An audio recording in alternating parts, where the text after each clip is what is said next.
Então, uma coisa básica, né? Tem indicador. Você não pilota um avião. Mas isso ao longo do tempo vem ficando ruim. Quando eu fiz o primário, que chamava lá atrás, era melhor que agora, melhor na época que o pessoal. Então isso está desgastando e não é só de um governo. Marcelo, tem um comentário? Tem uma pergunta, comentário? Fala aí. O Israel Silva está cumprimentando o deputado, o subprefeito, a bancada, os seguidores, e está pedindo para o Kim fazer um comentário sobre o seguinte: como que ele compara o governo Bolsonaro e o governo Lula? O que ele acha dessa disputa ideológica, se isso prejudica o eleitorado? Eu não acho que disputas ideológicas prejudicam o eleitorado. O que eu acho nós temos Lula e Bolsonaro, que são dois líderes corruptos, são dois líderes que instituíram e executaram o orçamento secreto, que são dois líderes despreparados e que, infelizmente, a população fica refém de duas pessoas tão pouco qualificadas, com uma ética e com uma moral tão embaixo, isso sim degrada a nossa discussão política, né? Veja só o resultado do Brasil, e eu costumo muito dizer isso porque é uma coisa que me choca muito, que me entristece muito, mas mais do que me entristece, me indigna muito. Nos últimos 40 anos, a gente apanhou de praticamente todos os outros países em desenvolvimento. Não se fala mais em comparar o Brasil com o mundo desenvolvido. O Brasil já ficou para trás de países em desenvolvimento, né?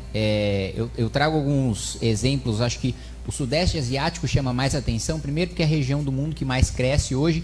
E segundo, porque a gente consegue fazer comparações que mostram o quanto a gente é miserável sem perspectiva de melhora, sendo refém de debates como Lula e Bolsonaro, que entristece ser o principal tema de debate do país. O aluno mais pobre, o aluno da escola mais pobre do Vietnã, ele tem uma nota de matemática praticamente igual ao aluno da escola mais rica do Brasil.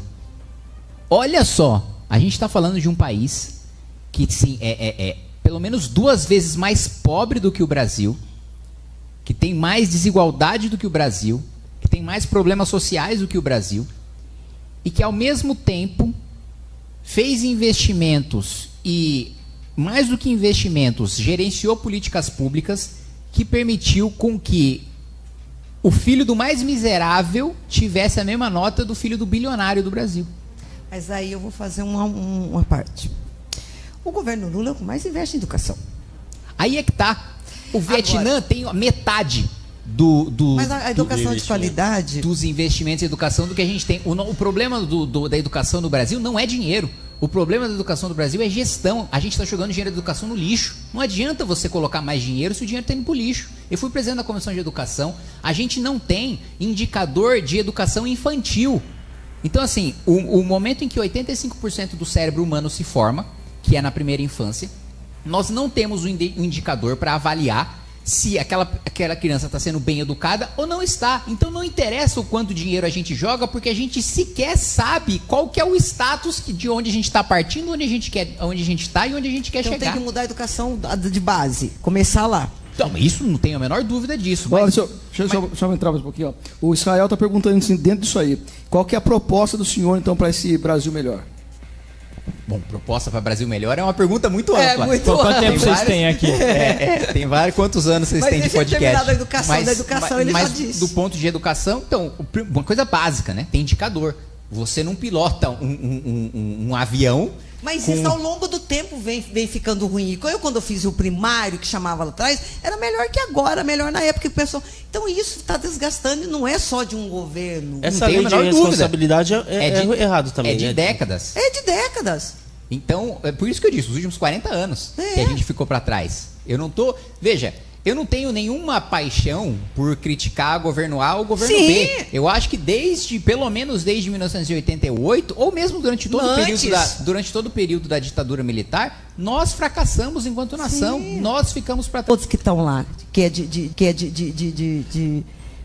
de competência do Congresso, você apresenta, você diz que é difícil passar uma emenda lá para...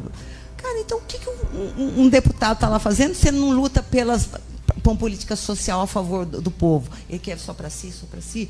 Então, me corrija se estou errada. É correto dizer que um deputado prometer para o seu eleitor que ele vai fazer tal coisa, ele não vai fazer porque vai depender de aprovação lá de todo mundo, é isso? Não acho que seja isso, porque é possível você fazer. Agora, não adianta, o que não dá para um deputado prometer é que ele vai ter maioria no Congresso Nacional, porque quem tem maioria é o governo, né? Aí a promessa, mesmo promessa, isso é uma coisa que poucas pessoas sabem, né? Mas quem tem mais poder legislativo no Brasil é o Executivo. O Executivo tem o poder de mandar medida provisória, o Executivo tem o poder de mandar projetos sobre organização da administração pública. Quem tem o maior poder hoje é o Congresso. Negativo. O Congresso se apoderou de uma coisa que não é de competência deles. Negativo, eu discordo plenamente de você. O governo sempre tem maioria. Agora, ele pode ser derrotado em algumas matérias, mas na maioria delas e nas mais importantes, o governo tem maioria. Hoje Lula aprovou... tem 134 a favor dele, da bancada dele. Bobagem. 134 é quem vota com o governo independentemente de qualquer coisa. Agora, a base do governo que vota com base na distribuição de cargos, de emendas e de ministérios, isso vai para mais de 300. O governo aprovou, né? Há todo esse chiado por parte da Gleisi Hoffmann e do Zé Guimarães em relação ao Congresso, mas veja que o último discurso do Lula foi falando tudo que a gente precisou, o Congresso aprovou. O Lula falando, sim, não sou eu. Outro ponto. Quais foram as grandes medidas do governo que o Congresso barrou? Aumento do número de ministérios, o Congresso aprovou. Centenas de bilhões de reais de rombo na PEC da transição, o Congresso aprovou. O arcabouço fiscal, o Congresso aprovou. Todos os aumentos da taxação das blusinhas, o Congresso aprovou. Todos os aumentos de impostos que teve, o Congresso aprovou. Então, assim, nenhuma medida que era fundamental, que o governo de fato colocou a máquina para construir maioria, o Congresso barrou. Então, eu discordo de você. Eu acho que votou, inclusive, para a isenção de imposto de renda, que foi muito bom, mas travou na PEC da segurança, gente. Aquilo foi um horror. Não, mas calma, a PEC da segurança não travou. A PEC da segurança tem um prazo da comissão especial que precisa ser cumprido, de 10 sessões. A PEC da segurança não foi barrada e nem atrasada em nenhum momento. Ela está seguindo o que a lei determina. Então, usei a expressão errada, foi mudada. Não, mas isso é ótimo, porque a PEC da segurança mandada pelo governo é péssimo. Não, a PEC que ele apresentou, que o ministro apresentou, era ótima. Não, onde que era ótima? Era ótima, porque agora eles deixaram uma brecha na lei que qualquer criminoso, por exemplo, um deputado, tá? Ele coloca um criminoso no meio, ele vira deputado e não vai poder ser investigado. Isso o próprio... Não, mas o que isso tem a ver com a PEC da segurança? Ué, porque não mexeram na PEC da segurança que tinha... que não pode, o deputado não pode ser investigado, o deputado... Não, você está confundindo, você está confundindo. Essa PEC da blindagem. A da blindagem PEC da segurança é outra caiu coisa. No Senado. Exato, PEC da blindagem caiu. A PEC da segurança está tirando o poder da Polícia Federal também. Não, é o que você está confundindo mais uma vez. A PEC da segurança não trata de prerrogativas de polícia. A PEC da segurança trata da centralização dos indicadores no governo federal e de políticas públicas no governo federal e da restrição de repasses dos fundos nacionais de segurança para os estados, caso eles não cumpram as diretrizes do governo federal. Esse é o texto que o governo mandou. Essa é a PEC da segurança. Tá. Não é a PEC da blindagem e não é o pacote antifacção, então, que eu acho que você está misturando os três aí. A PEC da blindagem é um absurdo, né? Votei contra, discursei contra. A maioria dos bolsonaristas, parte dos petistas e praticamente todo o centrão votou a favor. Depois no Senado, né, viram que pegou mal. Aí os próprios bolsonaristas voltaram atrás, o centrão votou atrás e os senadores do PT que tinham dito que eram a favor também votaram atrás. Mas eu não tive nenhum receio de... Aliás, na reunião de bancada que teve já depois de formada a federação, União e PP, tinham lá facilmente uns 80 parlamentares reunidos com os líderes das bancadas e com o relator da matéria. Sim. E aí eu me lembro dos líderes falarem, pô, gente, é um texto muito razoável, né? Alguém vai ser contra? Aí só eu levantei a mão. Então, assim, isso combati veementemente e a gente foi bem sucedido em fazer mobilização popular para derrotar no Senado. Em relação à PEC da segurança, o texto do governo é péssimo e não foi atrasado nem um dia sequer. Tá. Né? O texto do governo, ele sufoca os estados que já têm poucas prerrogativas para enfrentar o crime, que já não tem competência legislativa para definir as suas próprias regras, que, aliás, esse é um absurdo do Brasil e uma diferença fundamental do Brasil para os Estados Unidos. Né? Os Estados Unidos, como o próprio nome diz, foram estados independentes que concordaram em se unir. E daí o poder é descentralizado. Os estados têm suas próprias políticas tributárias, os estados têm suas próprias leis criminais. Num estado uma coisa é crime, no outro não é.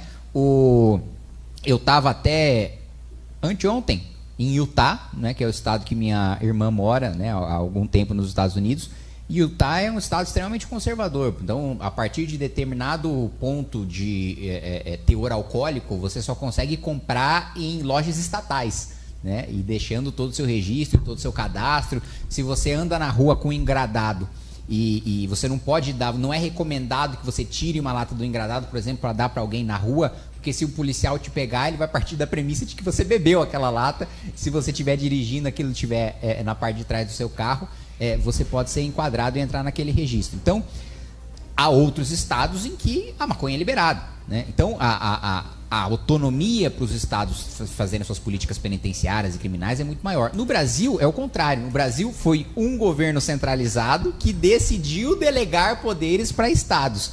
Daí a estrutura extremamente centralizadora que a gente tem na nossa Constituição. Eu queria fazer... Não, eu só quero esclarecer uma coisa. Eu não confundi, não. Espera um pouquinho. Tem a resposta do Israel ainda, hein? Eu não confundi, não. Qual a Vocês solução que do país? tentaram me confundir. O Derrite, ele não foi relator da PEC da... Não, o Derrite não relatou nenhuma PEC. Que PL antifacção. PL antifacção. Então é isso. Então só deu o nome errado, PL. Isso. Então, PL. Por quê? Porque começou com aquela matança no Rio de Janeiro, tá? E foram dito assim: a Polícia Federal só vai entrar se ela for chamada. Teve esse, eu acompanho diariamente. Então, essa PL foi mudado milhões de vezes. Milhões. E ficou pior. Porque eles tomaram de assalto mesmo a PL do governo. E mudaram total. Enfim, é papel do Hugo Mota, ele fez esse papelão. É disso que eu queria falar. É a PL, então só falei o nome errado. Mas teve isso sim. Não foi ainda. Eu acho que vai chegar lá no... Se for judicializado, porque o STF vai agir se ele for provocado. E vai dizer se é constitucional ou não. Tirar o poder da Polícia Federal. Não existe isso. Não, mas calma. A polícia conjunta... Essas ações que a polícia tem feito tem dado um resultado tremendo. O follow money, né? Seguir o dinheiro, está dando certo. É isso que tem que fazer, enfraquecer as facções com isso. Sim, mas o texto que foi aprovado na Câmara não tira nenhuma atribuição da Polícia Federal. Tira. Não tira. Qual o ponto? Isso que eu estou dizendo. Qual? A Polícia Federal só vai intervir se ela for convidada. Não, negativo. Esse texto não foi aprovado na Câmara. Foi tirado, então. Foi tirado. Ele existia, então? Hã? Ele existia. Existia? Existia. Esteve numa versão do relatório. Agora, não foi aprovado pela Câmara. Agora, gente, um ponto que eu preciso ressaltar, porque eu vi você reproduzir uma coisa que vários veículos de imprensa falaram. Pô, mas teve milhares de relatórios. Gente, qualquer projeto, quem conhece o processo legislativo, sabe que qualquer grande projeto complexo na Câmara tem vários relatórios. Isso é natural. Eu já vi matérias muito simples, mas muito simples mesmo, que não tinha nenhum comando normativo, que tratava só de princípios. E foi mudando. Ter 11 relatórios diferentes. Então, assim, se escandalizaram porque observaram isso pela primeira vez no processo legislativo, porque não acompanham o dia a dia. Mas isso não é nenhuma anomalia. Ô,